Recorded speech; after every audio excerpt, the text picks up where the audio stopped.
Mauricio for the great honor to participate in this fascinating lecture series about Lombroso. And my contribution is to speak of him as a precursor to critical criminology. That is maybe a little bit unusual, but my thesis will actually be that there are two Lombrosos and even two ways in which he was a precursor to critical criminology. The first Lombroso is the one of 1876 and the first edition of L'Uomo Delinquente, and the radical idea of the Homo delinquens as a biological subspecies of the Homo sapiens, that is a genetic throwback to archaic levels of evolution that expresses itself in the sudden reappearance of long-forgotten evolutionary traits. That is like precursors of the modern Homo sapiens suddenly reappearing with lots of hair on the body, with different ears and bushy eyebrows, a fleeing skull like the Neanderthal man, etc. That would reveal, according to the first edition of L'Uomo Delinquente, the criminal man as a renascent, primitive, unfit for life in modern human society. That is what Charles Darwin called a atavism, only with the difference that Charles Darwin, in his Origins of the Species, he did refer to this kind of throwback in evolution, but he certainly did not think of a biological subspecies called the delinquent man or Homo delinquens. That is an original contribution by Lombroso, very audacious and not necessarily fit for scientific confirmation. But that was his position back in 1876. He said the root cause of crime is within the criminal individual.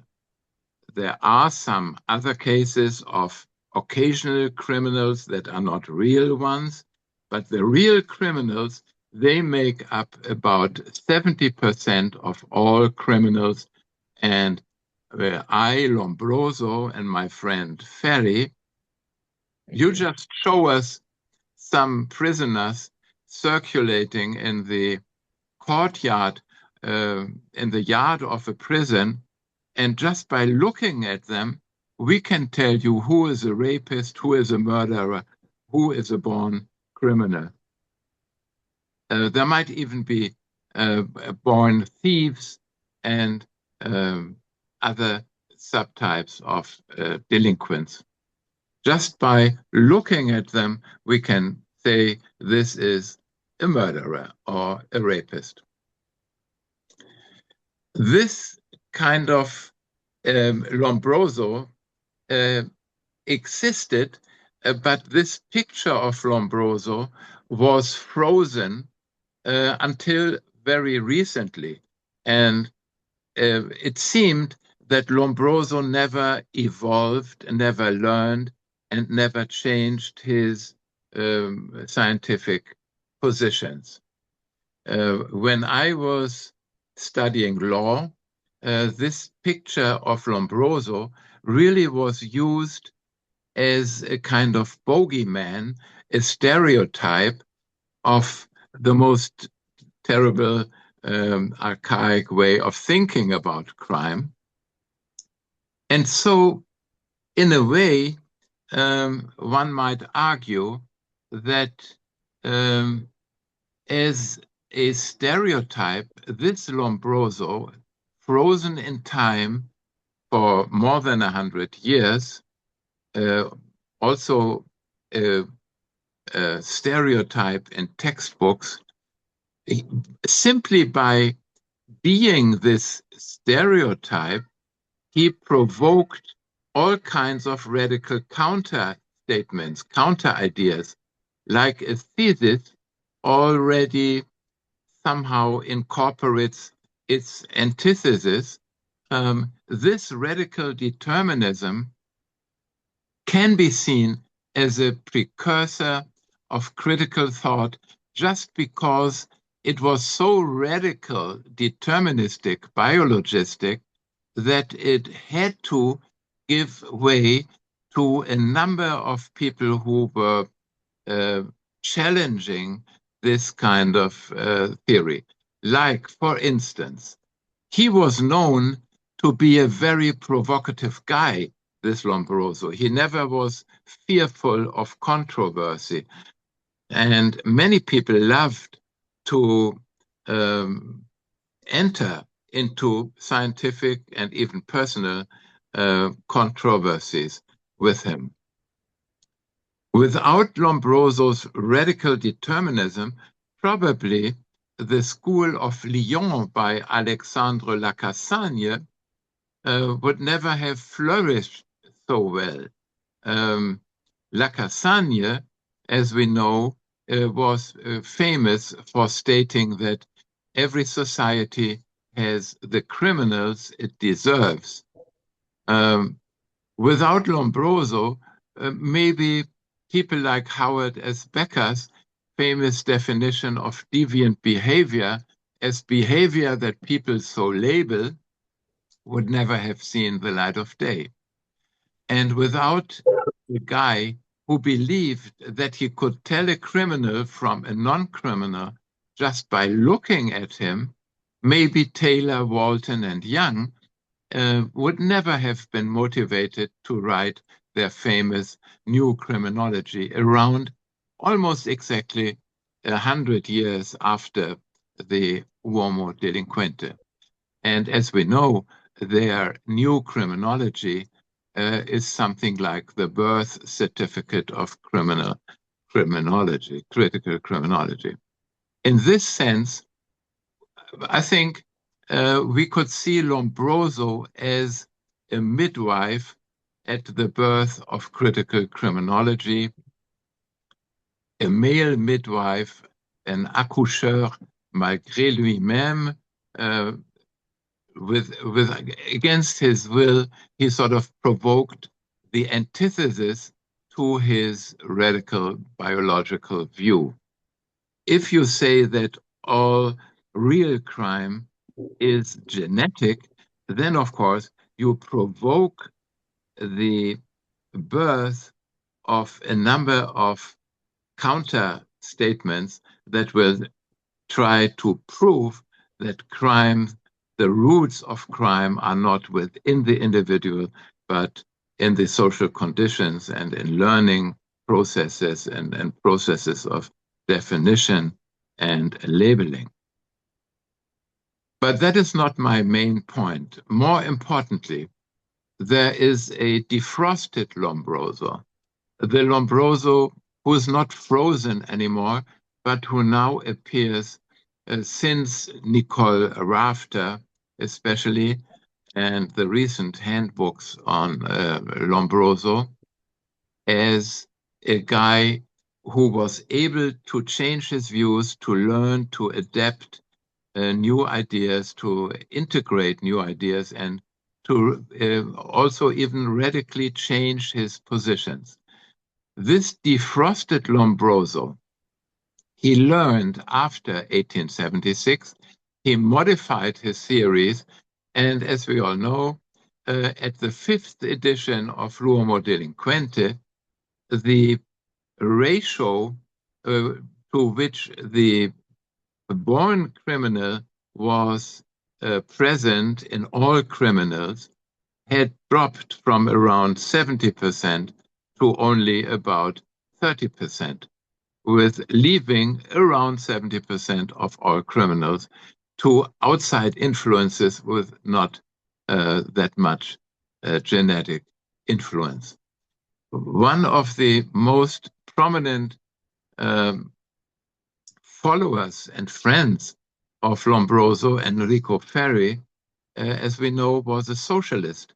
He was even the editor of the socialist daily newspaper Avanti, which played a central role in progressive politics. He was a penal reformer and instrumental in the modern criminal codes of many Latin American countries, as well as revolutionary Russia, the young Soviet Union. And for his socialist inclinations, he was even removed from his chair as a professor of law at the university in Rome. That is when he started to journey the world, to give speeches, especially in Latin America, and to exert his global influence. That already should make us suspicious of the bogeyman image of Lombroso as a sort of a racist forerunner of fascism, which he might have been also. But I want to present the unfrozen Lombroso of 1894, when he was writing about anarchists, as well as anti-Semitism, and about all kinds of very controversial questions of the time. When what he was referring to as anarchism, really we would today call political violence or terrorism. And for all people interested in terrorism studies, that is really a remarkable monography. He, in his work on anarchists, he resembles very much the criminology of Frank Tannenbaum, who in his turn, of course, is an officially recognized precursor of critical criminology. Frank Tannenbaum, we may remember, had arrived in the United States as a child refugee of Jewish origin from the pogroms in Tsarist Russia in the very first years of the 20th century. Before the outbreak of the First World War, he went to Emma Goldman's Ferrer Modern School in Manhattan. Emma Goldman, the famous anarchist. He led marches, self-organized marches of the unemployed in quite a similar fashion, later replicated by the Occupy Wall Street movement. And he went to prison for doing that. After prison, he got a scholarship for the Columbia University. He turned from anarchist into a professor of criminology at Cornell University for a few years. And later, he was fascinated by the Mexican Revolution, became a well-known Mexicologist at Columbia University, and only died in 1969. He is best known and officially known as a forerunner of labeling theory. We all remember his dictum that the process of making the criminal is a process of tagging, defining, identifying, segregating, describing, emphasizing, making conscious and self-conscious. It becomes a way of stimulating, suggesting, emphasizing, and evoking the very traits that are complained of. The making of the criminal, that's what the topic of Frank Tannenbaum was, the dramatization of evil. And Tannenbaum was known for having written, "The young delinquent becomes bad because he is defined as bad, and because he is not believed if he is good. Now, when we look at what Lombroso says about anarchism and about the roots of anarchism, that could have been from Frank Tannenbaum in person. He says that most anarchists, they are really good people who are of altruistic motivations, and they can do very wonderful work for society if you only let them. The problem is that they are on the track, on a wrong track of using violence to further social reform. He mentions Louise Michel, who was active at the Paris Commune in 1870-71. And he says, look at her after deportation. She was doing so wonderful work for the sick and the unfortunate in New Caledonia that she was commonly called the Red Angel. People are altruistic criminals at a young age, but later they mature. And he quotes a Russian proverb saying, there is no man of honor who was not a nihilist at 20 and a moderate at 30. Secondly, Lombroso argues against the reinforcement of deviance by the media, the police, the judiciary, and the severity of punishment. He traces how overreactions in law and the judiciary lead to sympathy for offenders, and how more and more essentially upright people with no criminal inclinations become offenders out of compassion and solidarity. I had been involved in official terrorism research in the 1980s in Germany, and one of the results of my research was that the first generation of terrorists, they were all captured after less than 1 year of activities, and the whole terrorist movement would have stopped there had it not been for sympathy with their plight and the feeling that they had been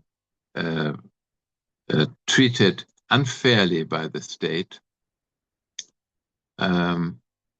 so that out of compassion and sympathy, a second, a third, and a fourth generation of terrorists came into existence, all mostly created by the type of reaction of the state.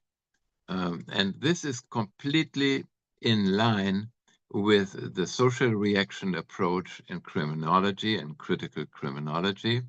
It's completely in line with Edwin Lemmer's secondary deviance, and it is also completely in line with what already Lombroso back in 1894 was outlining as a secondary source of secondary terrorism.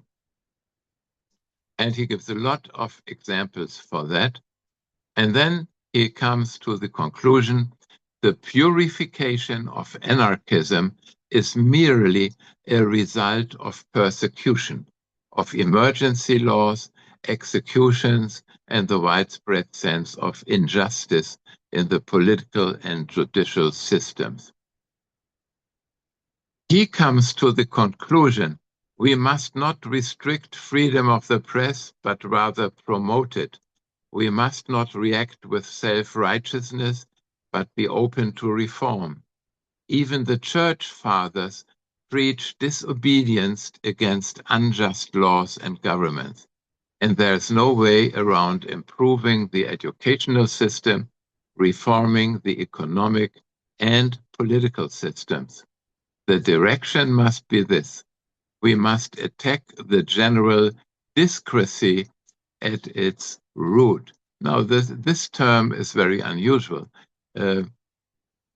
dyscrasia is malfunctioning of democracy.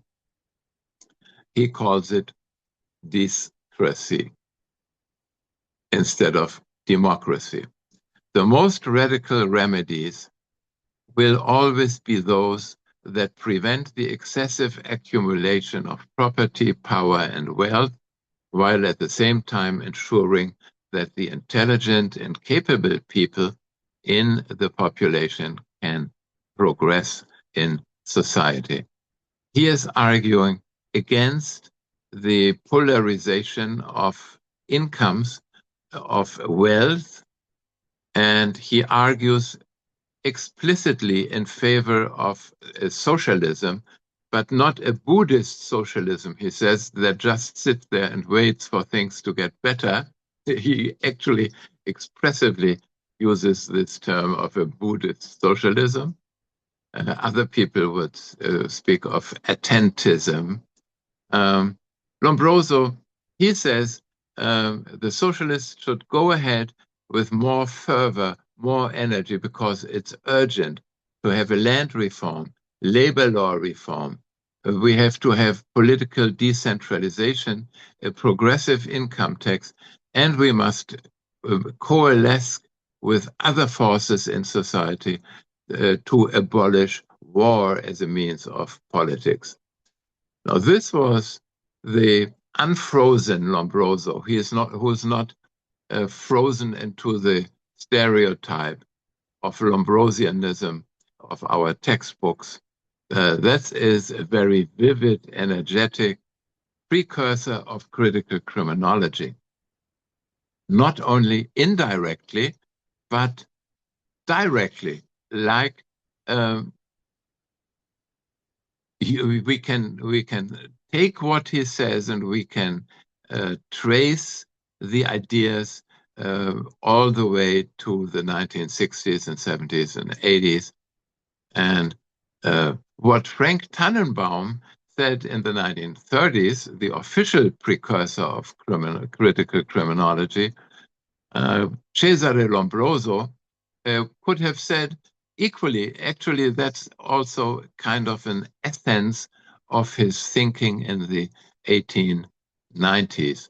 And that is, we cannot seriously change the incidence of crime in our society without changing our police, our politics, our morals, our values. The trouble lies perhaps in a wrong analysis of the problem itself, and therefore in a wrong way of dealing with it. Now, this, I think, is quite a clear indication that my friend Frank Tannenbaum, my hero in criminology, he actually is not very far from the later Cesare Lombroso, and Lombroso is not very far from this official precursor of critical criminology. So I hope to have given an outline that lends itself to discussion, and we'll finish here for the moment and see you at the discussion. Thank you, Professor. As always, you've reproduced Lombroso as being provocative and at the same time, I mean, so much information at the same time, a lot of ideas that come from your lecture. So thank you for that. I'll ask, of course, since Professor Anitua is here, he has the prerogative, if he wants, of the first question, or as he thinks about his first to address the first question, I would like to ask you something in this matter of this, both these contradictions and concessions in Lombroso theory. I totally agree with you that he has enough plasticity, right, as to accommodate changes and challenges of his own time, and that this depiction of him as this very almost stubborn guy that wouldn't let go of his hypothesis is just wrong. He was a man of science in a very deep sense, as he assimilated and tried to bring a comprehensive theory. And at the same time that he was a polemist, in the sense that he was deeply involved and he wanted to discover truth through conflict with ideas as well, right? I mean, Right. if we read the analysis of the anthropological meetings, and they almost got physical, and sometimes they did get physical, defending their ideas. So they were pretty much passionate men in search of answers regarding social problems. I would just like to hear things. I think that your understand of his critique on anarchism is pretty much the correct. Although he might recognize that you might have some atavistic questions or atavistic determinations regarding anarchism. It was pretty much a political movement. But I would like to ask you about his view, or if you have an opinion about his view on spiritualism, and how his involvement with spiritualism is connected to his root view on the causes of crime in Homem Delinquente. Do you see there is a connection there, or is just this spiritual part of his life detached from his scientific convictions? Well, I'm grateful for this question, because it raises a very delicate issue which I tried to grapple for some time. There are some people who say that it was only in the last years of his life that he turned to the publication of things on spiritualism, and not spiritualism in the sense of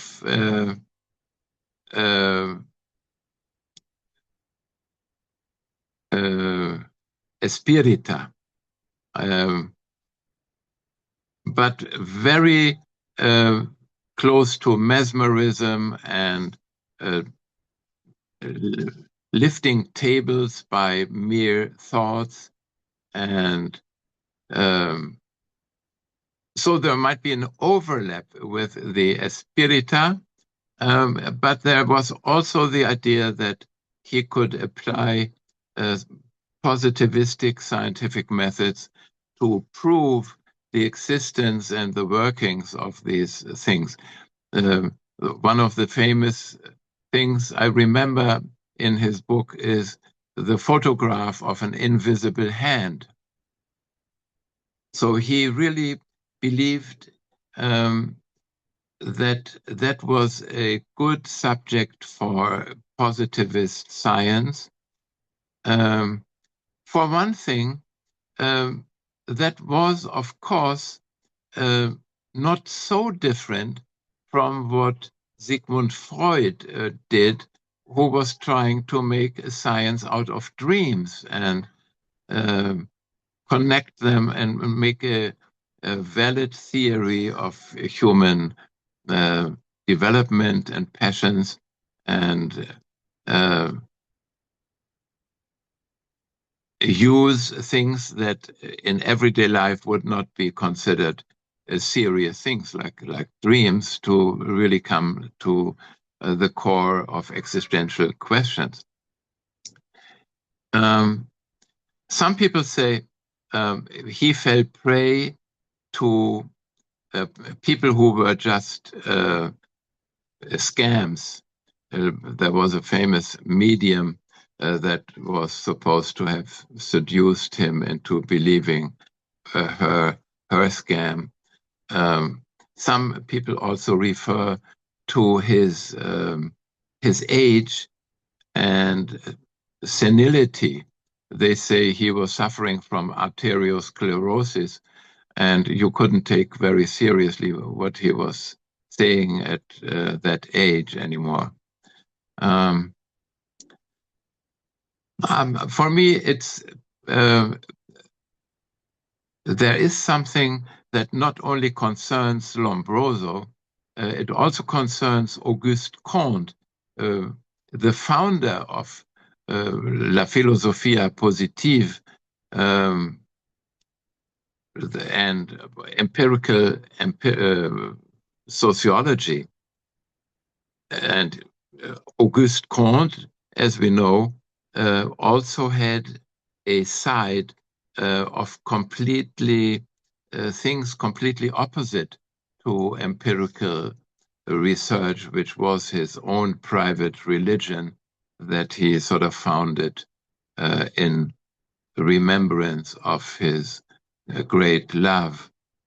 And so I still think there are things to be discovered between heaven and earth that we don't really grasp. But there's also an intricate relationship of unknown nature between the will for complete, exact, positive science and some deeply irrational thing, like in both Auguste Comte and in Lombroso. I don't think that's a pure coincidence that people with a rigid understanding of empiricism, they also have a tipping point where their rigid empiricism sort of turns into something else. Excellent. Thank you. Well, that's pretty much as I think the same. I mean, this stereotype also goes in the sense that he became more spiritual because he was aging or he was devastated by some news or etc. But I think that there's a continuity there, right? Thinking of metaphysical things, metaphysical problems, in trying to remain truthful to the method, right? So making sense of the role and organizing it, but at the same time having this, as you so well explained, right? This propensity of accepting contradictions and making concessions, and not this monolithic view. And we can see that throughout the editions of the Criminal Man, right? I mean, you have to study the development of the Criminal Man, and not only the first edition or the last one, because it really doesn't make sense, right? Yeah. Excellent. So I'll give the floor to Professor Gabriel Anitua, who is honoring us as well with his presence today. So please, Gabriel. Obrigado, Dieter. Prazer sentir, escutar e pensar com Sebastian. Sebastian faz pensar a outros. É maravilhoso. Eu pensava, quando falava Sebastian, pensava na situação do País Basco. Eu vai morar no País Basco em 80 e 90 e pensava nessa situação, não? E é interessante o que você fala do terrorismo e na situação do País Basco. Pero a pregunta, una demanda tengo sobre la situación del sistema penal, ¿no? El penal system sembla que precisa, the police system, the intelligence system needs this type of criminalization, no? I think so. Es una pregunta. Pregunto si dice algo Lombroso en Glianarchy, en los anarquistas, si dice algo sobre el sistema penal y su overreaction, su reacción exagerada en ese tipo de criminalidad, y eso permite que funcione más. Sí.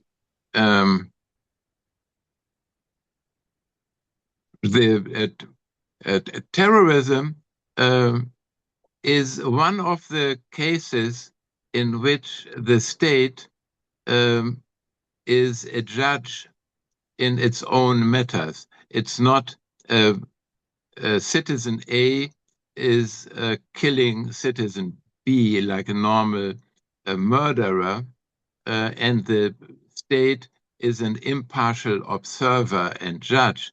In the case of terrorism, the criminal act is directed against the state, and the state, as the victim, is also the judge.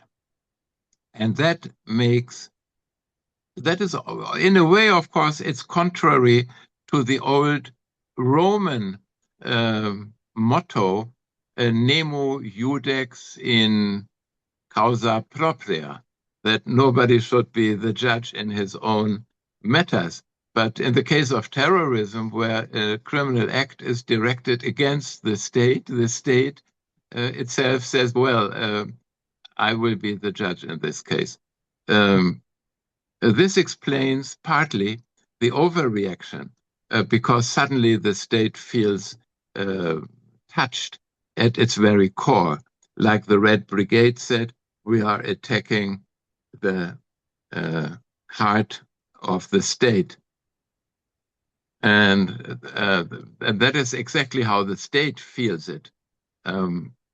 So the state thinks, well, it's an existential matter and we have to take drastic measures. A criminologist would, of course, say,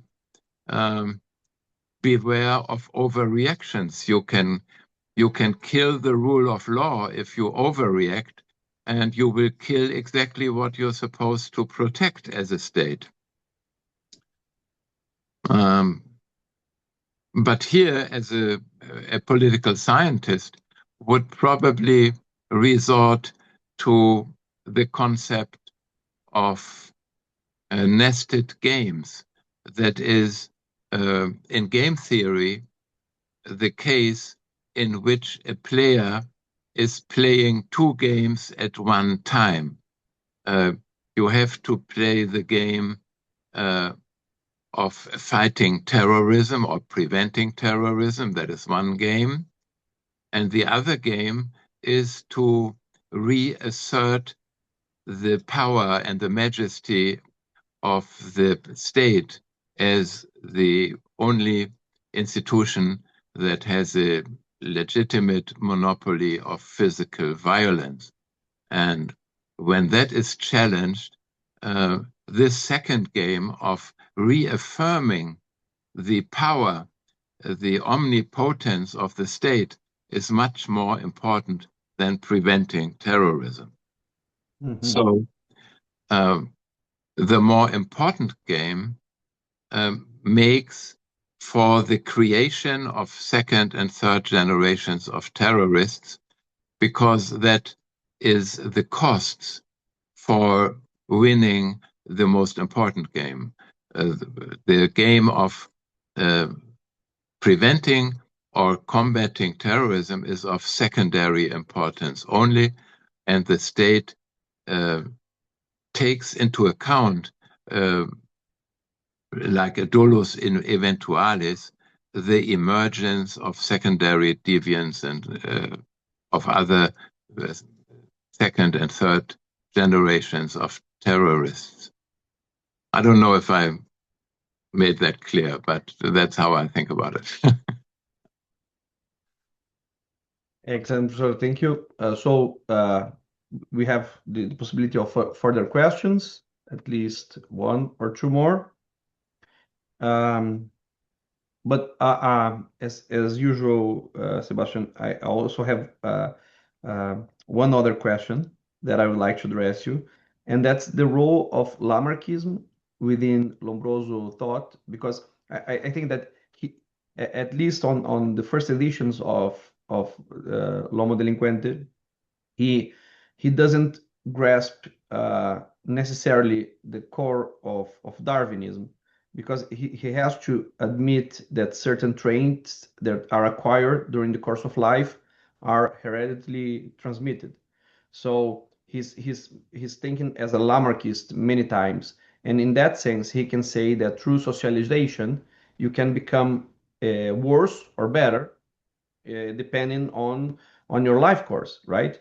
So how do you understand that this kind of personal appropriation of Darwinism by Lombroso and by many others at the time, that they depicted the idea that, well, if you have a poor childhood or you know,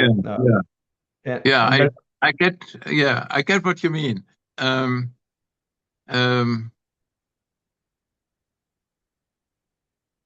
there's a very interesting discussion of Lamarckism versus Darwinism in both Lombroso, and the discussion about Lombroso in a German criminology and criminal anthropology at the turn from the 19th to the 20th century in Silviana Galassi's book on criminology during the German Empire. I will show you. It's a book I like very much, and so I take the opportunity of showing it. I don't know if that, I don't know, it doesn't show very well. It's blurred because you blurred the background, so the image is like, yeah. Oh, that's too bad. You just but how come it shows my face, but it doesn't show the book? Algorithms, yeah. That's very sad, and I cannot change it back so fast. The book is Silviana Galassi, Kriminologie im Deutschen Kaiserreich, Geschichte einer gebrochenen Verwissenschaftlichung. It's a very extensive, very interesting book that goes deep into this. And she sort of shows that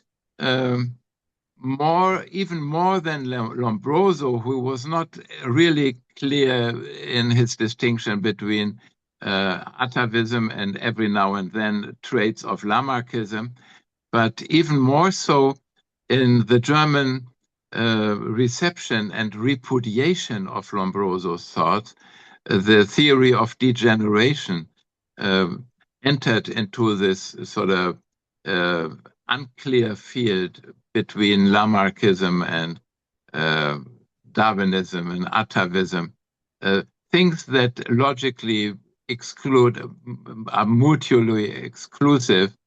When you have atavism, you cannot have Lamarckism at the same time. But similarly, the theory of degeneration, which dominated the German reception and repudiation of Lombroso, entered in the same kind of things. I think it's all a big mess, and things were not really, they could not be proven.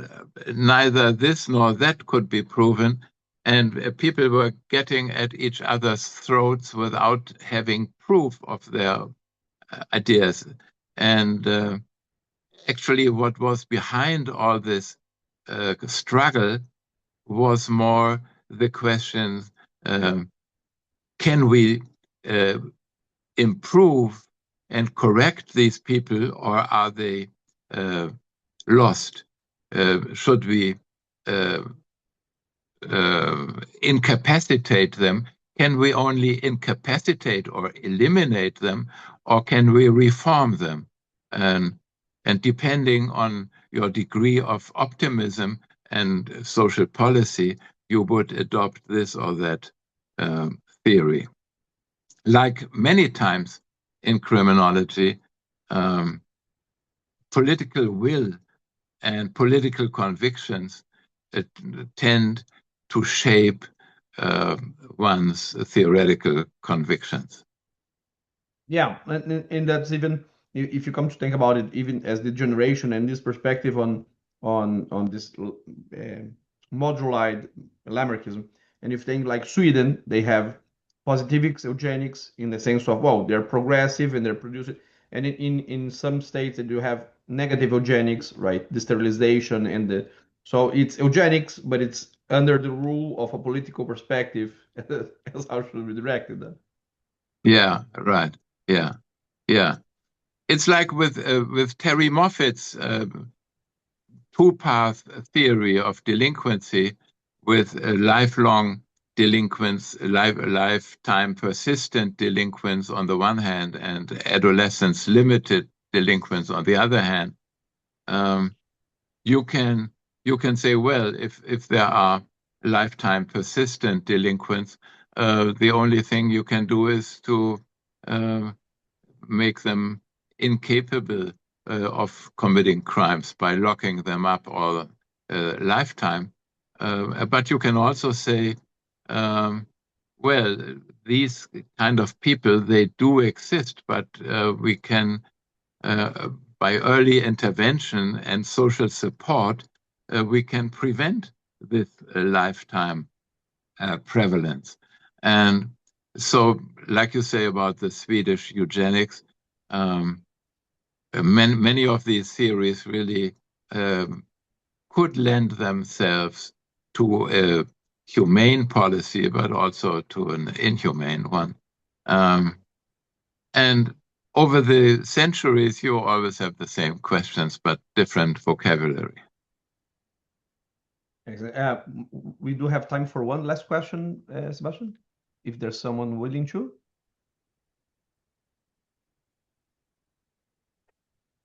People don't get shy. This is the time to take the floor. As they take some courage, I would just one of the passages that I most love in the Criminal Man. I think that's my favorite passage, and I think Sebastian, that we can read, although it's not literature, we can read the Criminal Man as literature because it's very well written. Yeah. But this passage where Lombroso talks about the necessity of eating human flesh as cannibalism, as something very primitive and atavic, and the sense that we've created the symbolic ritual of Eucharistia, right? And then you have the body of Christ, and everybody eats the body of Christ, and then we are redeemed and happy, and we're being cannibals through a social medium that just makes. And it's not, as you've said, it's not very far away from Freud in the sense that we can place our interests and our pulsions and realize them without being primitive, but through social symbolic interactions. So there is symbolic interaction, and you can see that as some kind of the beginning of critical criminology is thinking, well, social interaction is made through symbolic exchanges, and then you can change the content, changing the form, right? So you have Lombroso as more complex than manuals would depict him. Yeah, but one source of his popularity was, of course, his willingness to for graphic detail, for a lot of fantasy and the Gothic novel aspects of his writing. He delights in stories and in fantasies also.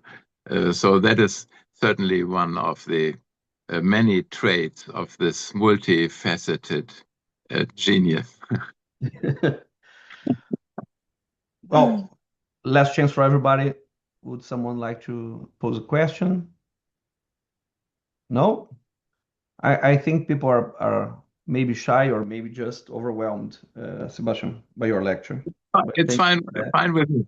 Thank you so much for this opportunity to go back into the history of criminology and to discover some other aspects than those currently and always repeated in like Wikipedia, etc.